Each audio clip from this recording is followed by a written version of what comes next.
অল্প মজুরি ও অস্তিত্বের সংকট, বিলুপ্তির পথে টাঙ্গাইলের তাঁতশিল্প, পেশা ছাড়ছেন তাঁতিরা। টাঙ্গাইল শাড়ি, যা এই অঞ্চলের ঐতিহ্য, সংস্কৃতি আর গৌরবের এক অনন্য প্রতীক, যে তাঁতের খটখট শব্দে একসময় মুখর থাকত পুরো গ্রাম, আজ সেখানে ভর করেছে এক দীর্ঘশ্বাসের নীরবতা। দিনরাত হাড়ভাঙা খাটুনি শেষেও মিলছে না ন্যায্য মজুরি। আর তাই পেটের তাগিদে বাধ্য হয়েই পূর্বপুরুষের এই ঐতিহ্যবাহী পেশা ছেড়ে দিচ্ছেন স্থানীয় তাঁতিরা। আগে তাঁত বানাইতাম, ওইভাবে সংসার চালাইতে পারতাম না দেখেই বেঁধে আমি অটো চালাই। আর ওই পাশে আমি সংসার চালানো কষ্ট হয় দেখে পর আবার ওই কারখানা ঘরে আমি কারখানা সবগুলা বিক্রি করে আলিয়ে দেওয়া পর আমি চার দোকান করি আর ওই অটোটা চালাই। তা নাহলে আমার সংসার ওই তাঁত বুনিয়ে চলতো না। আমরা তো আগে হাতে কাজ করতাম, হাতে কাজ করতাম। এক শাড়ি 3 দিন 4 দিন 2 দিনে বানাইতাম। তখনও একটু মূল্যায়ন ছিল, তখন তাতে প্রোডাকশন কম ছিল। সপ্তাহে তো মনে করেন যে খুব একটা শাড়ি প্রোডাকশন ছিল না, 4টা 5টা 2টা কেউ একটা এরকম প্রোডাকশন ছিল। আর এখন দিন গেলে অন্তত একটা আমনের পাওয়ার লামে অন্তত 15-20টা করে শাড়ি তৈরি হয়। তো তাদের সাথে আমরা পারব কেমনি করে, তাদের সাথে আমরা পারি না। এখন সব ক্ষেত্রেই এই বিষয়ে আমাদের কাজ বন্ধ হয়ে গেছে। তাঁত বুনতাম আগে, মজুরি হয়েছে আগে করছি, এখন মজুরি হয় না দেখে এই 4 দোকান দিয়ে খাওয়া চলে না, মজুরি হিসাবে খাওয়া হয় না, তার লেগে যে ব্যবসায় নেই, এটা 4 দোকান। টাঙ্গাইলের ঐতিহ্যবাহী তাঁতের শাড়িকে ভৌগোলিক নির্দেশক জিআই পণ্য হিসেবে ঘোষণা করেছে শিল্প মন্ত্রণালয়। মন্ত্রণালয়ের আওতাধীন পেটেন্ট, শিল্প নকশা ও ট্রেডমার্কস অধিদপ্তর ডিপিডিটি এ স্বীকৃতি দেয়। বাজার ঘুরে দেখা যায় সুতা, রংসহ শাড়ি তৈরির সব উপকরণের দাম বেড়েছে কয়েক গুণ, কিন্তু সেই তুলনায় বাড়েনি একজন তাঁত শ্রমিকের মজুরি। সপ্তাহে দিনরাত এক করে 2-3টি টাঙ্গাইল শাড়ি বুনে যে টাকা পান, তা দিয়ে বর্তমান বাজারের অগ্নিমূল্যের দিনে সংসার চালানো একেবারেই অসম্ভব হয়ে পড়েছে। টাঙ্গাইলের আমদানি এগুলা মোট আমাদের মজুরি দেওয়া হইল 850 টাকা। একটা শাড়ি বুনতে যদি ঠিক মতো কাজ করা যায় তাহলে 2 দিন লাগে, আর যদি একটু শরীরের কোনো আলসতা আসে তাহলে 3 দিন লাগে এক শাড়িতে। তাহলে সপ্তাহে আসে হলো আপনার 2টা বা 3টা এরকম। মজুরি হয় না, কাজ করে সংসার চালান কষ্ট, ডাল ভাত খাওয়া যায় এই আর কি। আমরা চলতে আছি, মনে রাখেন কোনো আয় নাই, এই আমাদের কোনো আয় হচ্ছে না, যা কিছু কাজ করছি সব খাইয়াই শেষ। বাস্তবতার নির্মম কষাঘাতে অনেকেই আজ দিশেহারা। নিজের চিরচেনা পেশা বদলে কেউ বেছে নিয়েছেন রিকশা চালানো, কেউ বা করছেন দিনমজুরি বা দোকানদারি। বংশানুক্রমিকভাবে পাওয়া এই শিল্পকে বিদায় জানাতে কষ্ট হলেও বেঁচে থাকার লড়াইয়ে তাদের সামনে অন্য কোনো পথ খোলা নেই।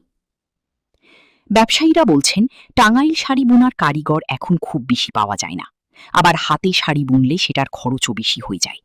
একই শাড়ি পাওয়ার লোমে কম খরচে তৈরি হয়, যে কারণে হাতে বোনা শাড়ির তুলনায় পাওয়ার লোমে তৈরি শাড়ি বেশি বিক্রি হয়।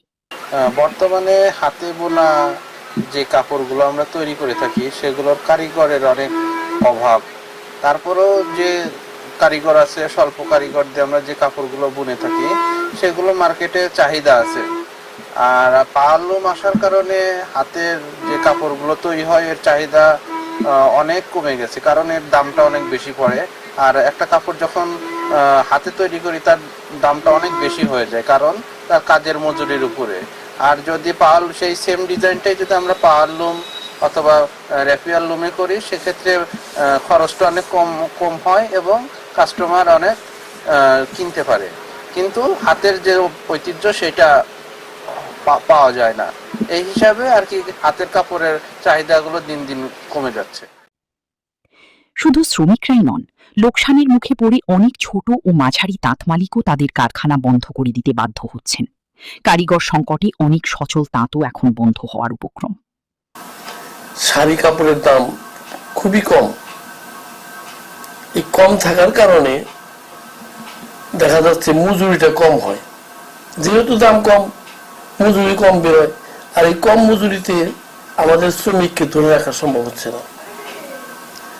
মানুষ দিন দিন কাপড় ব্যবহার কমিয়ে দিচ্ছে, শাড়ি ব্যবহার কমিয়ে দিচ্ছে, চাহিদা কমে যাচ্ছে, তারপরে শাড়ির দাম কমছে। সব মিলে দেখা যায় এই শিল্পটাকে আর ধরে রাখা সম্ভব হচ্ছে না। মানুষ এখন ওয়ান টাইম ইউজের মতো পাওয়ারলুমের শাড়ি ব্যবহার করে। আসলে তো সেটা টাঙ্গাইল শাড়ি না, টাঙ্গাইল শাড়ির নামে চালাচ্ছে, পাবলিককে ঠকাচ্ছে, পাবলিক ঠকছে, কে প্রতিবেদন করবে? হাটে যান, কোর্টে হাটে যান, দেখেন সব টাঙ্গাইল শাড়ি। এত শাড়ি কি পাত্রালে হয়, টাঙ্গাইলে হয়, বল্লায় হয়? হয় না। এগুলো কি সব বাইরের শাড়ি। আমাদের এই শাড়িটা দিন দিন অধপতনে যাচ্ছে। এই শিল্পটা, আমাদের শিল্পের সাথে যারা সংশ্লিষ্ট তারা সকলেই হতবাক, হতাশ। কি করে আমাদের ভবিষ্যৎ প্রজন্ম চলবে? বাংলাদেশ তাঁত বোর্ড টাঙ্গাইল বিসিস সেন্টারের লিয়াজো অফিসার জাইদুর রহমান জানান, টাঙ্গাইলের ঐতিহ্যবাহী তাঁত শিল্পকে টিকিয়ে রাখতে সরকারের নানামুখী কর্মসূচি রয়েছে বলে জানান। বাংলাদেশ তাঁত বোর্ড মূলত তাঁতের দিনে কাজ করে, আর ঐতিহ্যবাহী টাঙ্গাইল শাড়ি, আমাদের টাঙ্গাইল শাড়ি প্রসিদ্ধ তাঁতের জন্য। তবে ইদানিং হস্তচালিত তাঁত দিন দিন কমে যাচ্ছে, কারণ এ পেশায় যে পরিমাণ পারিশ্রমিক তারা পাওয়ার কথা তার তুলনায় তাদের কম হওয়ায়, অর্থ কম হয়, তারা এই পেশায় আসতেছে না। নতুন করে নতুন প্রজন্ম এই পেশায় তো তেমন আগ্রহ হারাচ্ছে। তো আমাদের তাঁত বোর্ড থেকে টাঙ্গাইলের হস্তচালিত তাঁতকে উন্নত করার জন্য একটা প্রকল্প নেওয়া হয়েছে। আমরা চাচ্ছি যে তাঁতিদেরকে উন্নত প্রশিক্ষণের মাধ্যমে কিভাবে আরো আধুনিক প্রযুক্তির মাধ্যমে তাদের শাড়িটা বুনন করতে পারে, সেইভাবে কাজ করার জন্য তাঁত বোর্ড প্রকল্প নিয়েছে। ইতিমধ্যে আমাদের বেস সেন্টারে ট্রেনিং সেন্টার করা হয়েছে। ট্রেনিং সেন্টারের মাধ্যমে তাঁতিদের আমরা হস্তচালিত তাঁতের ওপর প্রশিক্ষণ দিয়ে সরকারিভাবে তাদের স্বাবলম্বী করার জন্য যারা প্রশিক্ষণপ্রাপ্ত তাঁতি থাকবে তাদের আমরা আর্থিক ঋণ সহায়তার মাধ্যমেও যেন তারা তাঁতটা স্থাপন করে তাদের প্রোডাকশন বাড়িয়ে নিতে পারে, সে প্রকল্পে সে লক্ষ্যে আমাদের কাজ চলতেছে। তো আশা করা যায় আমাদের যে কাজ মোটামুটি প্রশিক্ষণের কাজ শেষ পর্যায়ে দিন আছে। তবে কিছুদিনের ভিতরে আমাদের হয়তো বা জুন জুলাই মাসে আমরা এই ব্যাপারে কার্যকর ভূমিকা বা পদক্ষেপ গ্রহণ করতে পারবো। এবং আমাদের আরো একটা প্রকল্প নেওয়া হচ্ছে যে টাঙ্গাইলে তাঁতিদের শাড়ি বিক্রয় করার জন্য, বিক্রয় বিপণন কেন্দ্র স্থাপনের জন্য কাজ চলতেছে। সেটা প্রাথমিক পর্যায়ে আছে, মন্ত্রিপরিষদ থেকে অনুমোদন হলে আমাদের কার্যক্রম শুরু হবে। আর তাঁত বোর্ড মূলত তাঁতিদের সামগ্রিক কাজ করার জন্য সহায়তা করে, ঋণ প্রদান করে। আমরা টাঙ্গাইলে পাত্রাইলে তাঁতিদের প্রায় 2 কোটি টাকার অধিক ঋণ প্রদান করা হয়েছে, যেন যারা স্বল্প আয়ের মানুষ তারা এই পেশার সাথে যুক্ত হয়ে তাদের ভাগ্যের উন্নয়ন, আর্থসামাজিক অবস্থার উন্নয়ন করতে পারে, সে লক্ষ্যে তাঁত বোর্ড কাজ করে যাচ্ছে। আমাদের যে আদমশুমারি 2018 সালে, পরবর্তীতে আমরা 22 সালে আরেকটা করি। এতে আমাদের টাঙ্গাইলে যে আমাদের 6টি উপজেলা নিয়ে কাজ, টাঙ্গাইল সদর এবং বাসাইল এবং দেলদুয়ার উপজেলা, এই 3টা উপজেলাতে মোটামুটি আমাদের 15,000-এর অধিক তাঁত আছে এবং অচালু তাঁত আছে প্রায় 3,000-এর মতো। আর যে তাঁত আমাদের ক্ষুদ্র তাঁতিদের নিয়ে কাজটা, এটাতে ক্ষুদ্র তাঁতির সংখ্যা বললাম। আর পাওয়ারলুম আরো আমার 20-25 হাজার মতো পাওয়ারলুম আছে টাঙ্গাইলে।